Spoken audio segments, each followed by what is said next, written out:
स्वागत। आज हमारे पास एक काफी दिलचस्प स्रोत सामग्री है।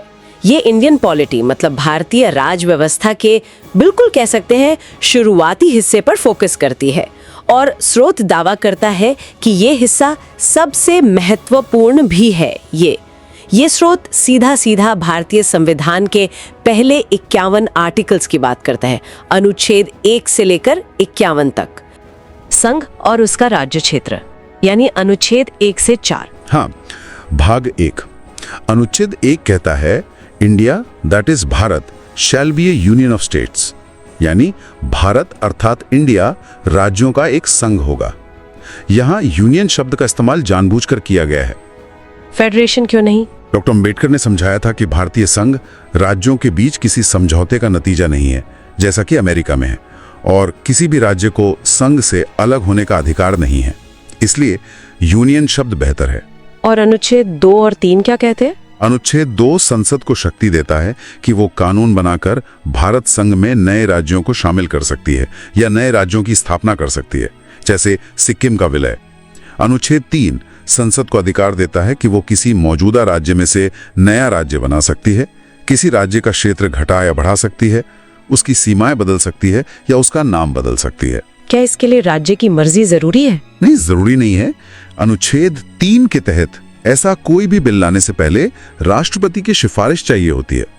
राष्ट्रपति उस बिल को संबंधित राज्य के विधानमंडल के पास उनकी राय जानने के लिए भेजते हैं, लेकिन राज्य विधानमंडल क्या राय देता है वो राष्ट्रपति या संसद पर बाध्यकारी नहीं है। संसद साधारण बहुमत से ही ये बदलाव कर सकती है। और अनुच्छेद 4 ये साफ करता है कि अनुच्छेद 2 या 3 के तहत किए गए बदलावों को संविधान का संशोधन अनुच्छेद 368 के तहत नहीं माना जाएगा।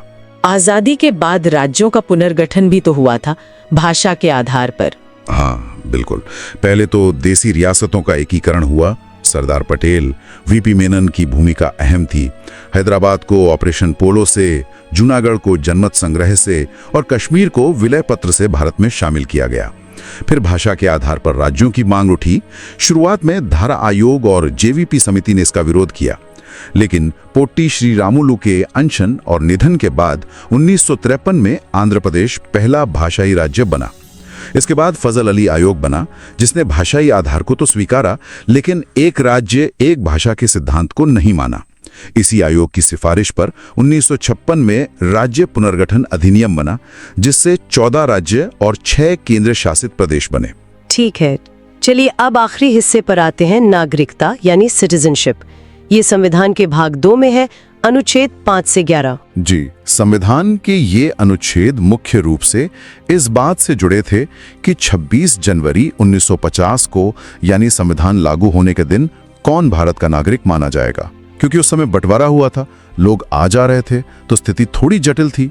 अनुच्छेद 5 बताता है कि संविधान के प्रारंभ पर कौन नागरिक होगा, जिसका भारत में अधिवास हो, और या तो वो खुद या उसके माता पिता भारत में जन्मे हों या वो 5 साल से भारत में रह रहा हो। अनुच्छेद 6 और 7 पाकिस्तान से भारत आने वालों और भारत से पाकिस्तान जाकर फिर लौटने वालों की नागरिकता से जुड़े थे। अनुच्छेद 8 भारत के बाहर रहने वाले भारतीय मूल के लोगों की नागरिकता के बारे में था।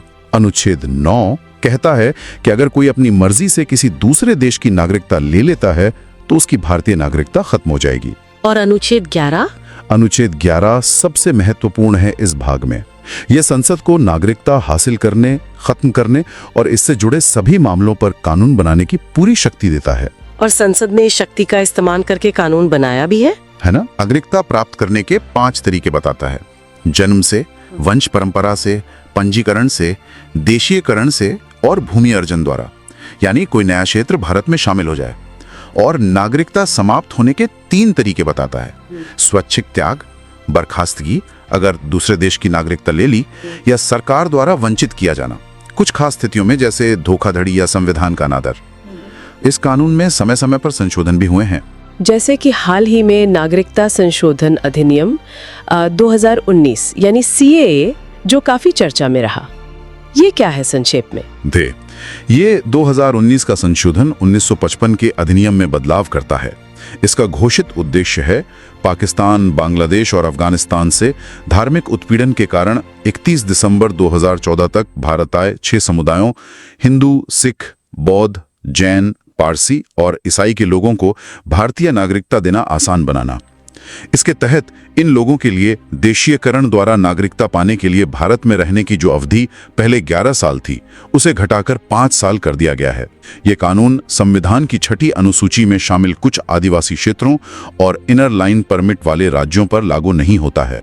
या फंडामेंटल राइट्स, ये वो बुनियादी अधिकार है जो किसी भी व्यक्ति के, हम कह सकते, चौतरफा विकास, मतलब बौद्धिक, नैतिक, भौतिक, इन सब के लिए आवश्यक माने जाते हैं। अच्छा। और इनका स्रोत अमेरिका का संविधान है। हाँ। एक और दिलचस्प बात, संविधान के इस भाग 3 को भारत का मैग्ना कार्टा भी कहा जाता है। मैग्ना कार्टा सुना है ये। जी, ये इंग्लैंड में 1215 का एक ऐतिहासिक दस्तावेज था जिसने पहली बार राजा की शक्तियों पर कुछ लगाम लगाई थी और नागरिकों को कुछ अधिकार दिए थे। उसी के संदर्भ में इसे ये नाम मिला है। और अगर किसी नागरिक को लगे कि उसके इन अधिकारों का हनन हो रहा है, तो वो क्या कर सकता है? यही इनकी सबसे बड़ी खूबी है। ये अधिकार वाद योग्य है, मतलब जस्टिशिएबल। हाँ, मतलब अगर राज्य या कोई और इनका उल्लंघन करता है तो नागरिक सीधे अनुच्छेद 32 के तहत सुप्रीम कोर्ट जा सकता है। सीधे सुप्रीम कोर्ट? हाँ बिल्कुल, या फिर अनुच्छेद 226 के तहत हाई कोर्ट। इसीलिए सुप्रीम कोर्ट और हाई कोर्ट को मूल अधिकारों का रक्षक या गार्डियन भी कहते हैं। ये तो बहुत महत्वपूर्ण बात है। अच्छा, मैंने पढ़ा था कि शुरुआत में 7 अधिकार थे। हाँ, जब संविधान बना था तब 7 मूल अधिकार थे, लेकिन अब 6 हैं। एक कम हो गया?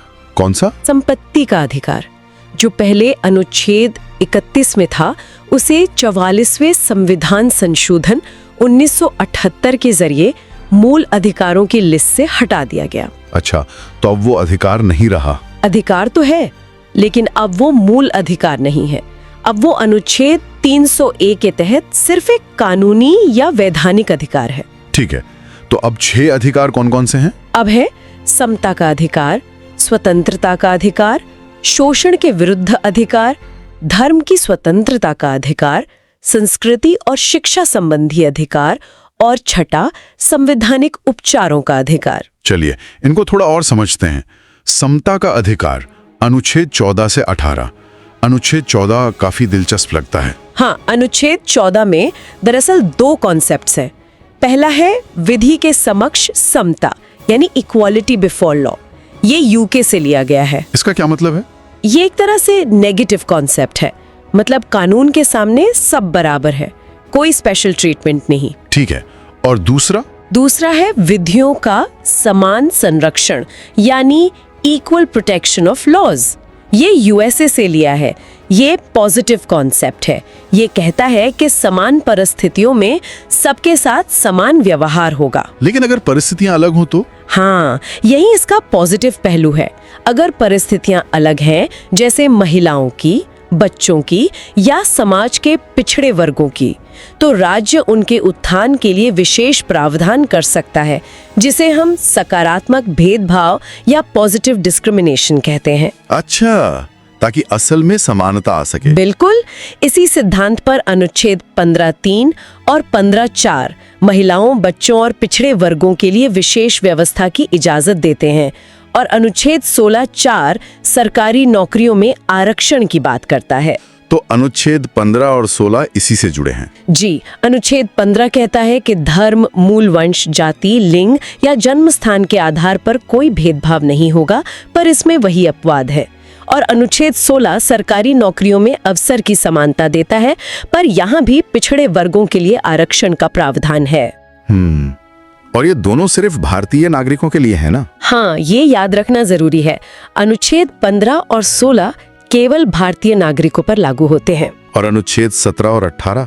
अनुच्छेद 17 तो बहुत सीधा है।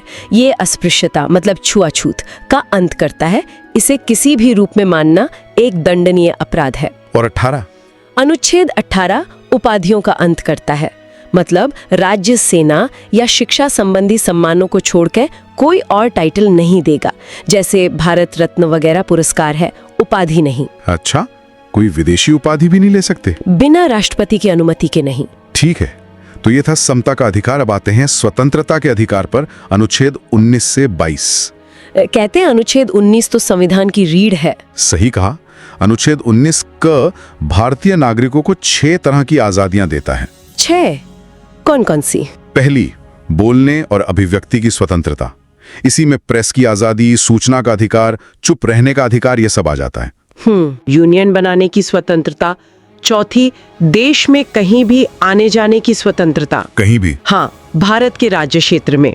पांचवी, देश के किसी भी हिस्से में रहने और बस जाने की स्वतंत्रता। और छठी, कोई भी प्रोफेशन, व्यापार या कारोबार करने की स्वतंत्रता। लेकिन ये सब अनलिमिटेड तो नहीं होंगे? बिल्कुल नहीं। यहीं पर अनुच्छेद 19(2) से 19(6) आते हैं। इनमें बताया गया है कि किन आधारों पर इन स्वतंत्रताओं पर युक्तियुक्त निर्बंधन यानी रीजनेबल रिस्ट्रिक्शंस लगाए जा सकते हैं। जैसे देश की सुरक्षा, एकता, अखंडता, पब्लिक ऑर्डर, नैतिकता, मानहानि या कोर्ट की अवमानना। मतलब संतुलन बनाना जरूरी है। लेकिन एक स्वर्ण त्रिभुज या गोल्डन ट्रायंगल की भी बात सुनते हैं, वो क्या है? हाँ, ये एक बहुत महत्वपूर्ण कॉन्सेप्ट है जो न्यायपालिका ने विकसित किया है। अनुच्छेद 14 यानी समता का अधिकार, अनुच्छेद 19 यानी स्वतंत्रता का अधिकार और अनुच्छेद 21 यानी प्राण और दैहिक स्वतंत्रता का अधिकार।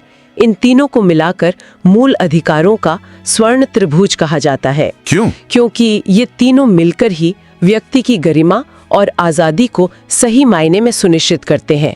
एक के बिना दूसरा अधूरा है, ऐसा माना जाता है। और अनुच्छेद 21, प्राण और दैहिक स्वतंत्रता, इसका दायरा तो काफी बढ़ गया है समय के साथ। हाँ, बहुत ज्यादा। खासकर मेनका गांधी केस 1978 के बाद सुप्रीम कोर्ट ने इसकी बहुत व्यापक व्याख्या की है। अब इसका मतलब सिर्फ सांस लेना या जीवित रहना नहीं है। तो फिर क्या है? इसका मतलब है मानवीय गरिमा के साथ जीना। इसमें बहुत सारे अधिकार शामिल माने गए हैं, जैसे निजता का अधिकार, राइट टू प्राइवेसी, जो पुट्टुस्वामी केस के बाद और पुख्ता हुआ। हाँ, राइट टू प्राइवेसी तो बहुत चर्चा में रहा। बिल्कुल। इसके अलावा स्वच्छ पर्यावरण का अधिकार, आश्रय का अधिकार, स्वास्थ्य का अधिकार, विदेश यात्रा का अधिकार, अपना जीवन साथी चुनने का अधिकार, यहाँ तक कि गरिमापूर्ण मृत्यु का अधिकार भी पैसिव यूथेनेशिया के रूप में अरुणा शानबाग केस में माना गया। अच्छा, और शिक्षा का अधिकार? हाँ, वो भी 86वें संविधान संशोधन 2002 से अनुच्छेद 21A जोड़ा गया। ये 6 से 14 साल के बच्चों के लिए मुफ्त और अनिवार्य शिक्षा को एक मूल अधिकार बनाता है। ये भी अनुच्छेद 21 का ही विस्तार है। ठीक है। अब अनुच्छेद 20 और 22 भी स्वतंत्रता के अधिकार में हैं। ये गिरफ्तारी से जुड़े हैं। जी, अनुच्छेद 20 उन लोगों को संरक्षण देता है जिन पर कोई अपराध करने का आरोप है। इसमें 3 मुख्य बातें हैं। क्या है वो? पहला, किसी को उसी कानून के तहत सजा मिलेगी जो अपराध के समय लागू था, बाद में बने कानून से नहीं। No ex post facto law. दूसरा, एक ही अपराध के लिए 2 बार सजा नहीं मिलेगी, नो डबल जेपर्डी। और तीसरा, किसी को अपने ही खिलाफ गवाही देने के लिए मजबूर नहीं किया जाएगा, नो सेल्फ इंक्रिमिनेशन। और अनुच्छेद 22? अनुच्छेद 22 गिरफ्तारी और हिरासत से संरक्षण देता है। इसमें 2 तरह की गिरफ्तारी की बात है। एक है सामान्य गिरफ्तारी, मतलब अपराध करने के बाद। इसमें क्या अधिकार है? इसमें व्यक्ति को गिरफ्तारी का कारण जानने का, अपने वकील से सलाह लेने का और 24 घंटे के अंदर यात्रा का समय छोड़कर मैजिस्ट्रेट के सामने पेश होने का अधिकार है। और दूसरी तरह की गिरफ्तारी? वो है निवारक निरोध यानी प्रिवेंटिव डिटेंशन, मतलब अपराध करने से रोकने के लिए शक के आधार पर ही किसी को हिरासत में लेना। इसमें अधिकार कम होते होंगे? हाँ, इसमें सामान्य अधिकार कुछ सीमित होते हैं, जैसे किसी व्यक्ति को बिना सलाहकार बोर्ड की राय के अधिकतम 3 महीने तक ही हिरासत में रखा जा सकता है। ठीक है, अब आगे बढ़ते हैं शोषण के विरुद्ध अधिकार पर, अनुच्छेद 23 और 24। जी, अनुच्छेद 23 मानव के दुर्व्यापार मतलब ह्यूमन ट्रैफिकिंग और बेगार या जबरदस्ती काम करवाने फोर्स्ड लेबर पर रोक लगाता है। और अनुच्छेद 24? अनुच्छेद 24 14 साल से कम उम्र के बच्चों को किसी भी कारखाने, खान या जोखिम भरे काम में लगाने से रोकता है। ये बाल श्रम के खिलाफ है। ठीक। अगला है धर्म की स्वतंत्रता का अधिकार, अनुच्छेद 25 से 28। हाँ, भारत एक पंथ निरपेक्ष देश है और ये अनुच्छेद इसी को दर्शाते हैं। अनुच्छेद 25 हर व्यक्ति को, चाहे वो नागरिक हो या ना हो, अपने धर्म को मानने, उस पर चलने और उसका प्रचार करने की आजादी देता है। सिखों का कृपाण रखना भी इसी में आता है? जी, वो इसी में शामिल है, लेकिन ये आजादी पब्लिक ऑर्डर, नैतिकता और स्वास्थ्य के अधीन है। और हाँ, जबरदस्ती धर्म परिवर्तन कराना मूल अधिकार नहीं है। और बाकी अनुच्छेद 26, 27, 28? अनुच्छेद 26 धार्मिक समूहों को अपने धार्मिक मामलों का प्रबंधन करने की स्वतंत्रता देता है। अनुच्छेद 27 कहता है कि किसी खास धर्म को बढ़ावा देने के लिए टैक्स देने को मजबूर नहीं किया जा सकता। हाँ, शुल्क या फीस ली जा सकती है। और अनुच्छेद 28 सरकारी पैसे से चलने वाले शिक्षण संस्थानों में धार्मिक शिक्षा देने पर रोक लगाता है। ठीक है, अब आते हैं अनुच्छेद 29 और 30 पर। ये अल्पसंख्यकों से जुड़े हैं। हाँ, मुख्य रूप से ये भाषाई और धार्मिक अल्पसंख्यकों के हितों की रक्षा करते हैं। अनुच्छेद 29 उन्हें अपनी भाषा, लिपि, संस्कृति बनाए रखने का अधिकार देता है। और 30? अनुच्छेद 30 अल्पसंख्यकों को अपनी पसंद के शिक्षण संस्थान खोलने और उन्हें चलाने का अधिकार देता है। अल्पसंख्यक कौन है, ये संविधान में बताया गया है? नहीं, अल्पसंख्यक शब्द की परिभाषा संविधान में नहीं दी गई है। ये सुप्रीम कोर्ट के निर्णयों और सरकारी नीतियों से तय होता है। अच्छा, और अब वो अधिकार जिसके बिना शायद ये सारे अधिकार अधूरे हैं, अनुच्छेद 32 संवैधानिक उपचारों का अधिकार। बिल्कुल, डॉक्टर अंबेडकर ने इसे संविधान का हृदय और आत्मा कहा था। क्यों? क्योंकि यह खुद एक मूल अधिकार है जो हमें अपने बाकी मूल अधिकारों के हनन होने पर सीधे सुप्रीम कोर्ट जाने का अधिकार देता है। अगर उपचार का अधिकारी ना हो तो बाकी अधिकारों का क्या मतलब रह जाएगा? सही बात है। तो सुप्रीम कोर्ट क्या करता है? सुप्रीम कोर्ट इन अधिकारों को लागू करवाने के लिए 5 तरह के विशेष आदेश जारी कर सकता है। इन्हें रिट्स कहते हैं। 5 रिट कौन कौन सी? संक्षेप में बताता हूँ। पहली, बंदी प्रत्यक्षीकरण, हेबियस कॉर्पस, मतलब शरीर को पेश करो। ये अवैध हिरासत के खिलाफ है। दूसरी, परमादेश, मेंडेमस, मतलब हम आदेश देते हैं। ये किसी सरकारी अधिकारी को उसका कानूनी कर्तव्य करने का आदेश है। तीसरी, प्रतिषेध, प्रोहिबिशन, मतलब रोकना। ये निचली अदालत को अपने अधिकार क्षेत्र से बाहर जाने से रोकता है जब मामला चल रहा हो। चौथी, उत्प्रेषण, सरशुरियारी, मतलब और सूचित करो या ऊपर मंगाओ। ये निचली अदालत के किसी फैसले को रद्द करने या केस को ऊपर मंगाने के लिए होता है जब फैसला आ चुका हो। और पांचवी, अधिकार प्रच्छा, क्वो वारंटो, मतलब किस अधिकार से। ये किसी व्यक्ति से पूछता है कि वो किस हक से कोई सार्वजनिक पद धारण किए हुए हैं। ये तो बहुत पावरफुल टूल है नागरिकों के पास। निश्चित रूप से। तो ये थे मूल अधिकार जो व्यक्ति को राज्य की शक्ति से सुरक्षा देते हैं। अब चलते हैं संविधान के भाग 4 पर, राज्य के नीति निदेशक तत्व यानी डीएसपी। जी, directive principles of state policy, अनुच्छेद 36 से 51 तक। ये क्या है और मूल अधिकारों से कैसे अलग हैं? देखिए, ये आयरलैंड के संविधान से लिए गए हैं। ये बेसिकली राज्य के लिए कुछ निर्देश या गाइडलाइंस हैं। गाइडलाइंस किस चीज के लिए? कि जब राज्य कोई नीति बनाएगा या कानून लागू करेगा तो उसे किन आदर्शों या लक्ष्यों को ध्यान में रखना चाहिए। इनका मेन मकसद है भारत में एक लोक कल्याणकारी राज्य, मतलब वेलफेयर स्टेट बनाना। और सामाजिक आर्थिक लोकतंत्र को बढ़ावा देना है ना? बिल्कुल, सामाजिक और आर्थिक न्याय सुनिश्चित करना इनका लक्ष्य है। तो ये मूल अधिकारों से अलग कैसे हुए? सबसे बड़ा अंतर ये है कि ये गैर न्यायोचित हैं, मतलब नॉन जस्टिसेबल। अनुच्छेद 37 ये साफ कहता है। इसका मतलब? इसका मतलब ये कि अगर सरकार इन निर्देशों का पालन नहीं करती है तो आप उन्हें लागू करवाने के लिए कोर्ट नहीं जा सकते। अच्छा, तो फिर इनका क्या फायदा? यहीं पर एक आलोचक थे केटी शाह। उन्होंने इनकी तुलना एक ऐसे चेक से की थी जो बैंक अपनी सुविधा से ही अदा करेगा। ये तो दिलचस्प है। लेकिन अनुच्छेद 37 ये भी कहता है कि भले ही ये कोर्ट में लागू न हो, पर ये देश के शासन में मूलभूत है और कानून बनाने में इन तत्वों को लागू करना राज्य का कर्तव्य होगा। तो ये नैतिक रूप से बाध्यकारी है। कुछ उदाहरण देंगे इनके? बहुत सारे हैं। जैसे अनुच्छेद 38 कहता है कि राज्य लोक कल्याण के लिए सामाजिक, आर्थिक, राजनीतिक न्याय वाली व्यवस्था बनाएगा। और अनुच्छेद 39 में है समान काम के लिए समान वेतन, पुरुष और महिला, संसाधनों का सही बंटवारा, धन का संकेंद्रण रोकना। अनुच्छेद 40 गांधी जी के विचार पर आधारित है, ग्राम पंचायतों का गठन। हाँ, ये तो बहुत महत्वपूर्ण है। फिर अनुच्छेद 44 है नागरिकों के लिए एक समान नागरिक संहिता, यानी यूनिफॉर्म सिविल कोड, यूसीसी। ये तो आजकल काफी चर्चा में रहता है जी। फिर अनुच्छेद 50 है जो कार्यपालिका से न्यायपालिका को अलग करने की बात करता है। और अनुच्छेद 51 अंतर्राष्ट्रीय शांति और सुरक्षा को बढ़ावा देने की बात करता है। इनको अलग अलग कैटेगरी में भी बांटते हैं ना, समाजवादी, गांधीवादी। हाँ, समझने के लिए इन्हें मोटे तौर पर समाजवादी जैसे 38-39, गांधीवादी जैसे 40-43-46 और उदार बौद्धिक जैसे 44-50-51 सिद्धांतों में बांटा जाता है। तो ये तत्व राज्य को रास्ता दिखाते हैं। हाँ,